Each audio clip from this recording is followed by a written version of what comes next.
भाई आप इस कैमरे में जरा देख के बताइए। काजल राघवानी ने कहा कि मुझे सुपरस्टार बनाने में, फेमस करने में खेसारी लाल यादव का योगदान नहीं है, पवन सिंह का योगदान है, क्योंकि उनको गाना कोट किया, उन्होंने गाने का नाम लिया, छलकत अमर जोनिया हिट हो गया था। वो गुजराती हैं इसलिए उन्हें टारगेट किया जा रहा है, ठीक है, और खेसारी लाल उन्हें बदनाम कर रहे हैं। कहाँ इंटरव्यू में, किस इंटरव्यू में? आपने भी देखा होगा शायद, अगर नहीं देखा होगा तो मैं बता दूं। फालतू चीज हम नहीं देखते हैं। अच्छा, आपको बुरा नहीं लगता है कि इस तरह से उन्होंने कहा? अरे नहीं, देखिए मेरे कहने का मतलब ये, अगर इसे उन्होंने बोला है तो ये गलत इसलिए है कि ना मैंने काजल को बनाया है और ना ही पवन भैया ने बनाया है। सर, हमें बनाने वाले तो हमारी ऑडियंस है, तो हम किसी को कैसे बना सकते हैं? क्या पवन भैया काजल के बाद उसके बाद किसी हीरोइन के साथ काम नहीं किए ना? तो उन लोगों को क्यों नहीं बना दिए? अगर उनके अंदर ये पावर है तो फिर उसके बाद किसी लड़की को क्यों नहीं बना दिए भाई? मेरे अंदर लगा है, कोई कहे कि मैंने काजल को बनाया है, तो मेरे अंदर उसके बाद पावर खत्म हो गया। सिर्फ काजल के लिए ही पावर था मेरा कि मैं काजल को बड़ा बना दूं। ऐसा नहीं है, काजल की अपनी मेहनत है। काजल ये भूल गई कि काजल को ऑडियंस ने बनाया है, और आज भी चलेंगी वो तो ऑडियंस की बदौलत चलेंगी। चाहे मैं भी चलूंगा तो ऑडियंस की बदौलत चलूंगा। मैं पवन जी की बदौलत मैं नहीं चलने वाला, मेरे बदौलत पवन भैया नहीं चलने वाले। आज कंपनी से लेकर एक न्यूज रिपोर्टर से लेकर एक आर्टिस्ट तक सब लोग ऑडियंस की बदौलत चलते हैं। और मैं काजल को बनाने वाला कौन होता हूँ, और पवन सिंह काजल को बनाने वाले कौन होते हैं? हम खुद की अस्तित्व बचा ले तो बहुत है सर, हम किसी और को क्या बनाएंगे? अगर हमारे अंदर क्षमता होती तो हमारा भाई सबसे बड़ा स्टार होता। हाँ, हमारी कोई अपनी जानने वाली लड़की हीरोइन हो जाती, बहुत बड़ी स्टार हो जाती। हमारे बस में नहीं है। इसमें काजल का मेहनत है कि काजल जी ने बहुत अपने अलग दर्जा पे मेहनत किया, अलग लेवल पे मेहनत किया, उन्होंने खुद पे काम की और ऑडियंस के दिल में अपनी छवि बना ली। तो ये बताइए, मेरे कहने का मतलब कि छलकता सही उनकी अस्तित्व बनी, अगर आपके क्या बोलते हैं, चिकन सामान से ही बना, जिस हिसाब से आप मुझे बोल रहे हैं, तो ये बताइए उसमें डायरेक्टर प्रोड्यूसर का कोई हाथ नहीं है? क्यों नहीं है? बिल्कुल है। गाना कौन बनाया? Music director. साइन आपको किसने किया? वो प्रोड्यूसर, वो डायरेक्टर ने वो सोचा, उस सिनेमा को सोचा। हम कैसे भूल जाते हैं कि हमारा योगदान है सब कुछ, हम कैसे बोल देते हैं? नहीं, मैंने काजल जी को नहीं बनाया और शायद पवन जी ने भी नहीं बनाया। नहीं तो काजल के बाद भी तो मैंने बहुत सारी लड़कियों के साथ काम किया। मैंने किसी को उतना बड़ा नाम कैसे क्यों नहीं दे दिया? मेरे बस में अगर होता तो मैं और लड़कियों को भी बड़ा नाम दे देता ना। पवन जी भी उनके बाद बहुत सारे लड़कियों के साथ काम किए, उनका स्थान वो काजल की तरह क्यों नहीं बना? तो इसमें किसी का योगदान नहीं है सर, ना मेरा है, ना पवन भैया का है, और ना ही किसी कंपनी मालिक का है। कहीं ना कहीं काजल का मेहनत और सबसे बड़ा योगदान देखा जाए तो वो जनता का है। ये अगर उन्होंने वर्ड बोला है कि वो पवन जी के बदौलत इस मार्केट में है, तो ये गलत है। इसलिए क्योंकि जनता अगर जिस दिन चाह देगी मेरा अस्तित्व खत्म कर देगी सर, पवन सिंह के अस्तित्व खत्म कर देगी, दिनेश लाल यादव के अस्तित्व खत्म कर देगी। अपने आप को हम स्टार बोल देना, तो तुम अपने आप में बनो भाई, हम तुम्हें देखेंगे नहीं, तुम्हें पसंद नहीं करेंगे। तो ये अगर बात है तो गलत है। काजल को सॉरी बोलना चाहिए लोगों से कि वो उनकी अस्तित्व है तो सिर्फ जनता के बदौलत, जनता नहीं चाहेगी तो हम आपको स्टार नहीं बना सकते। और सच में मेरा कोई योगदान काजल को बनाने में नहीं है, ये मैं मानता हूँ, क्योंकि काजल की मेहनत और जनता का प्यार, यही दो चीज़ें हैं जो आपको दुनिया से जोड़ देती है। कोई स्टार किसी को नहीं बनाता है, नहीं सर, नहीं तो मैं भी 7 भाई का 7 भाई से सबसे छोटा हूँ, सारे भाई हीरो हो जाते मेरे, तो मैं अपने भाई तक को तो बना ही नहीं पाया, तो मैं किसी और को कैसे बना सकता? खेसारी लाल यादव आने वाले वक्त में काजल राघवानी के साथ फिल्में करेंगे या नहीं? करेंगे, क्यों नहीं करेंगे, बिल्कुल करेंगे। और एक अच्छी आर्टिस्ट के साथ कौन नहीं चाहता है काम करना सर, हर आदमी चाहता है। काजल एक अद्भुत एक्ट्रेस है, ठीक है, जिस हिसाब से ऑडियंस का डिमांड होगा, जिस हिसाब से हमारे प्रोड्यूसर की कहानी होगी, डायरेक्टर की कहानी होगी, उस हिसाब से काम तो करना ही है। वो मेरी दुश्मन थोड़ी है। वो ठीक है, छोटा मोटा चीज़ें होता रहता है, वो मिसअंडरस्टैंडिंग सबके लिए होती है, वो ठीक है, जब काम आएगा तो करना ही है हमें, ऐसा थोड़ी है। बिल्कुल, आज जब भी आया है मैं सबके साथ किया हूँ, करता रहूँगा। अच्छा, एक सवाल ये है कि खेसारी लाल यादव के बारे में कहा जाता है इनके गाने आजकल फ्लॉप हो रहे हैं, गाने कम पसंद कर रहे हैं लोग, और खेसारी लाल यादव महंगी गाड़ियों में नहीं घूमते हैं। हाँ, ये सब भी कमेंट आ रहे हैं, इन पे खेसारी लाल यादव क्या कहते हैं? मेरी पहचान मेरी काम से है, करोड़ों की गाड़ियों से नहीं। मैं ऑटो से भी उतरता हूँ ना, तो इसी बॉम्बे शहर में जब मैं ऑटो से भी उतरता हूँ तो 15 लोग पीछे पीछे भागते हैं, खेसारी भैया एक फ़ोटो दे दो, भैया एक फ़ोटो दे दो। तो हमारी पहचान महंगी गाड़ियों से नहीं। जिनके पास महंगी गाड़ियाँ वो मेरे से आगे हैं। अगर गाड़ियों से आगे होना होता तो मुझे लगता है कि अनिल अंबानी का बेटा सब चार्टर्ड फ्लाइट से चलता है ना। तो लोगों को लगता है महंगी गाड़ी, मेरे लिए महंगी गाड़ी नहीं, मेरा ऑटो जिंदाबाद यार। मैं तो अपने मोटरसाइकिल उठाता हूँ, मोटरसाइकिल मीरा रोड से उठाता हूँ और ऑफिस में चले आता हूँ, मुझे कोई फ़र्क ही नहीं पड़ता। मेरा स्टडम और मेरी जो भी उपलब्धि है मेरे जनता के बदौलत है। मैं ऑटो से उतर रहा हूँ कि मैं 1 करोड़ गाड़ी से उतर रहा हूँ, ये मायने नहीं रखता। मैं क्या कर रहा हूँ और कितना अच्छा काम कर रहा हूँ वो मायने रखता है सर। और मैं उस पर आज बरकरार हूँ अपने जीवन को लेके। कौन महंगी गाड़ी से आ रहा है तो नहीं चाहिए सर BMW हमको। अब बताइए BMW ले लें, कहीं ठोकेगी तो 3 लाख रुपया लगेगा ना सर उसको बनाने में, समझ रहे हैं ना आप। हम फॉर्च्यूनर इसलिए लेते हैं ना कि हम देखिए, हो सकता है जाति से हम थोड़ा सा जादू जी हैं, दिमाग से नहीं है। दिमाग से हम दोसर हैं। दिमाग से हम ये हैं कि मान के चलिए फॉर्च्यूनर ठोकेगी आपको 25,000 में फिनिश, 25,000 में फिनिशिंग हो जाएगा उसका। अब हम BMW पर चढ़े हैं, कहीं ठोक दें, पता चलल जे भाई 3 लाख रुपया लग गया, तो कम से कम 3 लाख में कम से कम 3 लड़कियों की मैं अच्छी से शादी कर सकता हूं सर, किसी गरीब का भला कर सकता हूं। तो मुझे महंगी गाड़ी नहीं, मुझे महंगे लोग नहीं, मुझे वो पसंद हैं जो गरीबी को समझते हैं और जो गरीबों के दिल में रहते हैं। तो ये बात आप लोगों ने सुनी कि खेसारी लाल यादव, आपने कहा जी मेरे गाने नहीं चल रहे, उस पर आता हूँ मैं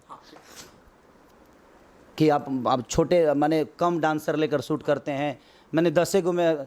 अच्छा ही बताइए सर कि लोग खेसारी को देखने आते हैं कि पिछवा नाचने वाले को? खेसारी को आए तो हम 20 डांसर रखें चाहे 50 डांसर रखें, क्या फ़र्क पड़ता है? हम 5 गो में सुपर स्टार बन गए हैं, 5 गो में हम हिट पे हिट दे रहे हैं। हाँ, हमारे कहने का मतलब कि हमारा मेहनत और हमारी लगन, हमारी शब्द, हमारा म्यूजिक, सबका योगदान होता है। आप 200 डांसर लेकर शूट कर लीजिए, कोई फ़र्क नहीं पड़ता ऑडियंस को सर, वो दिखेगा। आप दुनिया के सबसे बड़े डांसर के साथ शूट कर लीजिए, आपके गाने में अगर दम नहीं है, आपके गाने में जान नहीं है, आपकी गायकी में वो बात नहीं है, तो मुझे नहीं लगता है कि वो गाना सुपर हिट हो जाएगा। हमारे यहाँ शब्द चलते हैं, हमारे यहाँ बातें चलती है, हमारे यहाँ लोगों के बीच की चीज़ है। तो मैं ऐसा चीज़ भी नहीं उठाता कि हम 200 डांसर के साथ शूट कर ले और हमारा कोई अस्तित्व ही ना हो, तो कोई मतलब नहीं है। आप अच्छे शब्द गाइए, आप अकेला खड़ा हो जाइए। एक गाना है मेरा कि जहिया आई बारात तो डोली में गोली मार दे। कितना मिलियन होगा सुनो? 100 मिलियन प्लस। हम खड़ा होकर खाली दोहा कतर में ऐसे ही गा के शूट कर दिए हैं। तो उस गाने में बात थी, उस म्यूजिक में बात थी, उस राइटर में बात थी, तो वो गाना 100 मिलियन से ऊपर है। और एक जगह नहीं, 2-3 जगह है। तो मेरे कहने का मतलब कि जब गाने में बात होना तो सर लोग वहाँ वो गाने पे इंजॉय करते हैं। खेसारी तो एक सूत्रधार है, वो तो खेसारी को समझते हैं मेरा बेटा है यार, काम कर रहा है, इसको देख लो, वो सारी चीज़ें। तो महंगी गाड़ी और 200 डांसर ना चाहिए हमारा चाहिए। हमारा भोजपुरी जियत रहो। हम पुअर आदमी है भाई, गरीब आदमी है। हम गरीब को 200 में अटबे ना करी हैं, जब मोबाइल में फाट जाई 200 डांसर सर कहाँ भरिएगा? मोबाइल में आटेंगे, सब ब्लास्ट हो जाएगा वो। तो इसीलिए हम चाहते हैं कि 5 आदमी घुस जाएगा ठीक से, 5 आदमी का फ्रेमिंग बनाकर अच्छा काम करिए। 200 डांसर लोग यूज कर रहे हैं, अच्छी बात है, हमारा सिनेमा ग्रोथ कर रहा है, हमारा गाने ग्रोथ कर रहे हैं। बट मेरे कहने का मतलब कि डांसर से ज़्यादा अगर हम लिरिक्स पे और गायकी पे और अपने चीज़ों पे ध्यान दें तो ज़्यादा वो बेटर रहेगा। तो आप लोगों ने सुना कि खेसारी लाल यादव महंगी गाड़ियों में क्यों नहीं घूमते हैं। दिक्कत यह है, ये चाहते हैं कि जो पैसे उसमें से थोड़े बचे हैं उसमें कुछ गरीब लड़कियों की शादी हो जाए। खेसारी भाई, एक हादसा अभी पेश आया जिसपे आपका गाना बज रहा था और कुछ लड़कियों के ऊपर बॉक्स गिर गया जिन्हें चोट आई। खेसारी लाल यादव ने मदद की। अब उन लोगों का क्या हाल है? उनमें बेटर है, फायदा है? वो बहुत अच्छे हैं। अभी मैंने कुछ राशि भेजवाया है और डेली वहाँ पे मैंने खुद ही मार्केट में बोल दिया कि जो भी दवा का खर्चा होगा, जो भी ट्रीटमेंट की खर्चा होगी, आप मुझे डेली अपडेट करते रहिएगा। वहाँ पे लड़का है सब, डेली उनको जूस वगैरह भी भिजवाया जा रहा है। आज भी कल भी एक घटना हुई है चंपारण में, बेतिया में एक लड़की का गला रेत दिया गया है। वो 9 साल की है, उसको रेप अटेंड करने की कोशिश भी की गई है। उसके लिए भी मेरे बच्चे वहाँ पे पहुँचे हुए हैं कि उस बच्चे को इंसाफ मिलना चाहिए। उसके लिए मैंने कोशिश की है कि वह डीएसपी से, एसपी जी से और डीआईजी साहब से भी मैं बात करके और चीज़ों को सॉर्ट आउट करूँ और उस लड़की के इलाज में जो खर्चा लगे मैं कोशिश करूँ जो उस तक पहुँच जाए। और मेरे बच्चे पहुँच भी गए हैं वहाँ पर। और मेरा लड़का राजीव है जो मेरा भाई ही है, जो मेरे लिए करते हैं वो सब मेरे भाई ही हैं। और मुझे लगता है कि आज 2 से 3 करोड़ लड़के मेरे संपर्क में हैं, जो कि एट ए टाइम हर जिला में कहाँ भी पहुँचना है वो लड़के मेरे पास 1 मिनट के अंदर पहुँच जाते हैं। और ये मेरी खुशी है कि ऐसे धरती पे मुझे पैदा किया भगवान ने कि सब लड़के और सब युवा मुझे बहुत मोहब्बत करते हैं। खेसारी भाई, यही शायद एक वजह है कि आप निशाना बन जाते हैं लोगों को, क्योंकि आप ना एक इंडिविजुअल होते हुए। लोगों को नहीं, हाँ लोगों में मेरी जनता आती है, ठीक लोगों में मेरे भगवान आते ठीक है, कुछ लोगों के, हैं, कुछ आदमी, कुछ लोगों के, फिर लोग नहीं, कुछ आदमी। चलिए कुछ आदमी। तो अच्छा, ये कुछ आदमी जिन्हें खेसारी लाल कहते हैं, ये शायद यही वजह है कि ऐसा ही काम करते हैं खेसारी लाल यादव, गरीबों की मदद कर देते हैं, किसी के घर राशन भेज देते हैं, किसी को चोट लगती है तो इलाज करवा देते हैं, इससे दुश्मन पैदा होते हैं, दोस्त बनते हैं, दुआएं मिलती, अलग बात है, लेकिन दुश्मनी भी पैदा हो रही, लोगों को आंखों में ये चीज चुभ रही है शायद। अच्छा, दुश्मन एक पैदा होता है, लेकिन मुझे लगता है कि वो काम करने से करोड़ों फैन पैदा होते हैं। तो मुझे लगता है ना कि दुश्मन, देखिए मेरे कहने का मतलब कि कभी कभी मैं बोल देता हूँ, उसका रीज़न आप जानते हैं क्या है? कभी कभी बोलने का रीज़न होता है कि मैं तकलीफ़ में होता हूँ तो ही कुछ बोलता हूँ, अदरवाइज़ मुझे कोई शौक़ नहीं है किसी के बारे में बोलने की। मुझे तकलीफ़ दिया जाता है, मेरा कोई बैकग्राउंड नहीं है सर, यहाँ पे देख लीजिए मेरी बैकग्राउंड जो है ना, वो सब सारा म्यूजिक हमारी जानता है, तो किससे बोलूँगा, किससे बोलूँ मैं मम्मी से बोलता हूँ तो मम्मी इस इंडस्ट्री को जानती नहीं, पापा जानते नहीं, मेरे पापा यहाँ है नहीं भाई, मेरे पापा इस लाइन के हैं नहीं, मेरा कोई भाई इस लाइन का है नहीं, किससे बोलने जाऊँ मैं? तो मैं जनता से बोल देता हूँ। और जहाँ तक सवाल है लोगों को कि लोग मुझसे जलते हैं, जिसके पास मैं काम नहीं करता सर, और जाहिर सी बात है आनंद जी, कल मैं आपको इंटरव्यू ना दूँ तो आपके लिए भी फॉलोअप हूँ मैं, समझ रहे हैं ना? अच्छा ठीक है। कल मैं आपको इंटरव्यू देने से मना कर दूं तो आप भी मेरे बारे में अच्छा नहीं बोलेंगे, बोलेंगे क्या? जो हाँ ठीक है, नहीं बोलेंगे ना? तो जहां मैं काम नहीं करता, जिसके साथ काम नहीं करता, उसके लिए मेरा कैसेट फॉलोअप होता है, मेरी गाने फॉलोअप होती है, मेरी सिनेमा नहीं चलती है, मैं बहुत दुनिया का फॉलोअप फैक्टर हूं, तो मैंने उनको साबित करने के लिए मैं उनके साथ जुड़ नहीं जाऊंगा, ऐसा नहीं है। अगर आपको लगता है तो आपके जैसे 1000 रिपोर्टर मेरे पास हैं जो मेरा इंटरव्यू ले सकते हैं, ये आनंद कमलेश नहीं भी आए तो कोई फ़र्क नहीं पड़ता है मुझे। तो मेरा मानना वहाँ है। ये आपको लगता है कि आप मुझे बर्बाद कर दोगे, करके दिखाओ, आपके बस में अगर है तो आप पहले खुद को आबाद तो करो यार, किसी की बर्बाद करो तो आप बर्बाद करो, मैं अपने खुद को आबाद कर रहा हूँ। अगर आपको लगता है कि आप मुझे बर्बाद कर दो तो आप भी शुरू हो जाओ, मैं भी शुरू हो रहा हूँ भाई, मुझे आपके बारे में सोचना ही नहीं भाई, क्यों सोचूं मैं? मेरे पास सोचने के लिए 1000 लोग पड़े हैं यार, 1000 गरीबों के दिल में सोचता हूँ मैं, 1000 उन महिलाओं के लिए सोचता हूँ, उन बहनों के लिए सोचता हूँ, तो मेरे पास सोचने के लिए मेरे पास अरबों लोग हैं जिनके बारे में मुझे सोचना है। मैं छोटी छोटी फालतू लोगों के बारे में सोच के अपना टाइम वेस्ट नहीं करता। आपको सोचना है भाई, आपके पास खेसारी ही टारगेट है तो आप सोचो ना, मेरे पास टारगेट आप हो ही नहीं, मेरा टारगेट मेरी जनता है, और वही जनता जिसके लिए मैंने लिट्टी चोखा बनवाया, अपने लिट्टी चोखा को शिद्दत से काम किया, कोशिश किया जो लिट्टी चोखा में वही गरीबी जो खेसारी ने किया है, वही चीज़ें जो किया है, पराग पाटिल का सोच, राकेश त्रिपाठी का सोच, हमारे प्रदीप शर्मा जी का सोच, स्वाति ने मेहनत की, काजल जी ने मेहनत की, हर आदमी ने अपना, आज हमारे प्यारो रंजन भाई हर जगह अपने चीज़ों को बरकरार बिखेर रहे हैं, फैला रहे हैं, आग की तरफ फैल रहा है लिट्टी चोखा। लिट्टी चोखा छोटा मोटा नहीं है, हमारे बिहार और यूपी की सबसे बड़ी भोजन है लिट्टी चोखा, जिसके लिए हम लोगों ने एक मेहनत की है, और बस एक समझ लीजिए कि हमने लिट्टी बनाया है, लिट्टी बनाया है, चोखा बनाया है, और मुझे पता है कि लिट्टी चोखा से बेस्ट खाना बिहार यूपी के लिए कुछ हो नहीं सकता। 9 अप्रैल को जिस दिन हमारे परवीन भैया डिस्ट्रीब्यूट इसको करेंगे, आप देखिएगा हर आदमी प्लेट लेकर आएगा, श्रद्धा का प्लेट, अपने आस्था का प्लेट, अपने विचारधारा का प्लेट लेकर, और इन लिट्टी चोखा को अपने प्लेट में डालेगा और 2.5 घंटे खाता रहेगा, ये मेरा विश्वास है। जाने से पहले एक आखिरी सवाल, आप हाल ही में बड़े दुखी नजर आए थे, लाइव आए थे, कहा था कि भाई मेरे साथ वो सब हो रहा है जो बॉलीवुड के अंदर सुशांत सिंह राजपूत के साथ हुआ, वो सब मेरे साथ भोजपुरी में हो रहा है। अब खेसारी लाल यादव जो इकलौता स्टार है जिसके गाने इस वक्त ट्रेंडिंग में चलते हैं, खेसारी लाल यादव इकलौता स्टार है जिसके पास सबसे ज्यादा फिल्में हैं, जो सबसे ज्यादा बिजी रहता है, उस स्टार को ये क्यों लगता है कि भाई मेरे साथ सुशांत जैसा व्यवहार हो रहा है, इतने कामयाब स्टार को? देखिए कुछ कुछ कभी कभी तकलीफ हो जाती है। मैं बहुत किसी चीज़ की, यही बताइए, मैं लिट्टी चोखा के लिए मेहनत किया, और एक पल में प्रदीप शर्मा जी बोल दे कि अरे नहीं नहीं, उसमें पदम जी नहीं होते तो क्या होता, तो सर तकलीफ़ तो होती है मुझे। आप किसी एक को शेरने कैसे दे सकते हैं? मैंने किसी चीज़ के लिए बहुत मेहनत किया, और आप 1 मिनट में आप किसी को दरकिनार कर दोगे, आपके दरकिनार करने से मेरा कुछ बिगड़ने वाला है? और एक जगह से नहीं, सच में मुझे कई जगह से घेरा जाता है, मैं आज भी बता रहा हूँ। बट मेरा कुछ बिगड़ ही नहीं सकता, घेरने वाले 8 ही लोग हैं, लेकिन मुझे प्यार करने वाले 80 करोड़ जनता है। तो इन 8 लोगों की से मेरा कुछ उखड़ ही नहीं सकता। और मैं सुशांत की तरह करने वाला इतना कमज़ोर हूँ। जो आदमी 80 करोड़ जनता पे राज करता है वो आदमी इतना कमज़ोर हो सकता है। वो तो बुला गया, सूत के उठा था, आंधिये में था, मैं जा रहा था शूटिंग पे, कैसे बोल गया। ठीक है, आज होता है ना, वो पराग पाटिल ने बुलवा दिया मुझे।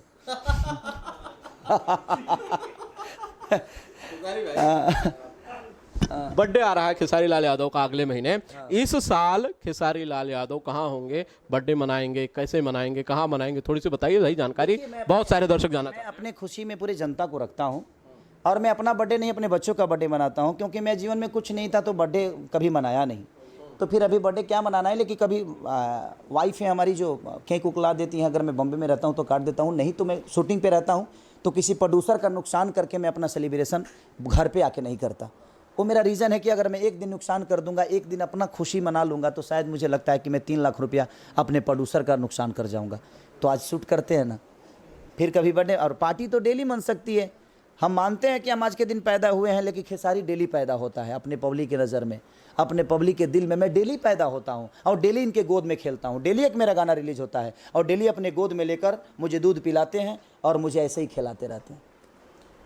खेसारी भाई और स्वाति मैडम, जाने से पहले मैं चाहता हूँ कि गाना आप लोग गुनगुना दे ताकि ये इंटरव्यू और ज़्यादा रंगीन हो जाए। बहुत सारी सीरियस बातें हम लोगों ने कर ही ली हैं। कौन सा एक गाना जो आप लोग रिकमेंड करें? तू जरा फुलझड़ी क्या हुई, मोहल्ला माचिस हो गया। बस एक फुलझड़ी क्या हुई, पूरी मोहल्ला जलाने पर लग गया। माचिस बन के खेसारी को जला दो, जला दो। मुझे लग रहा है खेसारी ही माचिस हो गए हैं। Thank you. बिंदास भोजपुरिया के देखने वाले जितने भी श्रोता हैं, आप सब लोग लिट्टी चोखा को प्यार दीजिए, बिंदास भोजपुरिया को सब्सक्राइब करिए। अनंत कमलेश बड़े अच्छे इंसान हैं और ये रहेंगे भी, क्योंकि इनके मन में किसी के प्रति छल कपट नहीं होता है और इनके सवाल भी होते हैं तो सलीमता के होते हैं, अच्छे लगते हैं। मेरे तरफ से लिट्टी चोखा से जुड़े हुए हर आदमी को, रंजन भैया, प्रदीप शर्मा जी, पराग पाटिल, राकेश त्रिपाठी जी से लेकर परवीन भैया, स्वाति से लेकर खेसारी लाल यादव से लेकर पदम भैया से लेकर संजय महानंद से लेकर हमारे बड़े भैया मनोज टाइगर जी से लेकर हमारे प्रकाश जी को लेकर अरे हमारे मास्टर साहब को लेकर, मैंने जितने भी लोग हैं टीम की, इंडिया जितने भी हमारे लिट्टी चोखा की टीम है, सबको दिल से बधाई। काजल रगवानी जी को ढेर बधाई, क्योंकि उन्होंने अद्भुत काम किया। ऐसे ही जीवन हम सबका चलते रहे, खुशीमय हमारा जीवन रहे। लिट्टी चोखा जिंदाबाद। Thank you. और मैं भी ये चाहूँगा दर्शक कि भाई आप लोग इस फिल्म को देखिए, ज़्यादा से ज़्यादा पसंद कीजिएगा, ताकि खेसारी भाई की वो कहानी जो ये पोस्टर्स के जरिए आप लोगों तक पहुँच रही है वो फिल्म के रूप में नजर आए। जरूर बोलूँगा आनंद जी, आपने जो इंटरव्यू लिया है, कल बहुत सारे लोग मुझे विवाद में लाएंगे, क्योंकि मैंने अच्छी बातें बोल दी है ना, सच्चाई बोली है। देखिएगा जरूर सब बोलेंगे। 4 के बाद न जितने लोग हैं ना, इनको लगेगा जब मैंने इनको टारगेट किया है, टारगेट नहीं किया है, ये बोलेंगे जरूर। पक्का खेसारी को फर्क पड़ेगा? फर्क हमको घंटा नहीं पड़ेगा। हमको घंटा पड़ता है, कोई कुछ भी बोले, मेरे पास जनता है, मैंने सच्चाई बोली है और जनता के प्यार में रहता हूँ मैं। लेकिन सब मेरे भाई है ना सर, उनको बुरा नहीं लगना चाहिए, वो भी इंडस्ट्री के सम्मान है और मैंने सम्मान ही किया है कि आप मेहनत करके आइए। मेरे कहने का मतलब मेहनत करिए, भोजपुरी को बर्बाद मत करिए। रोज़ फिल्में बन रही है, अगर 3 महीना खुद पे मेहनत कर दोगे, डांस पे मेहनत कर दोगे, तो शायद भोजपुरी इंडस्ट्री में और तरह अभी आपके लिए कोई बैसाखी नहीं बनेगा। हम हीरोइनों को सल्यूट करता हूं, अपने काजल जी को, अमरपाली जी को, रानी जी को, अक्षरा जी को सल्यूट करता हूं कि कम से कम इन चारों के बाद बाकी लोगों को ये ढो रही हैं, लेकर चल रही हैं। तो सल्यूट है सबको, पूरी भोजपुरी इंडस्ट्री को। लव है बिंदास भोजपुरिया को। Thank you. वैसे मैं भी अपनी तरफ से कहूँगा कि मुझे भी वही फर्क पड़ता है जो खेसारी भाई को पड़ता है। बहुत बहुत शुक्रिया, थैंक यू सो मच।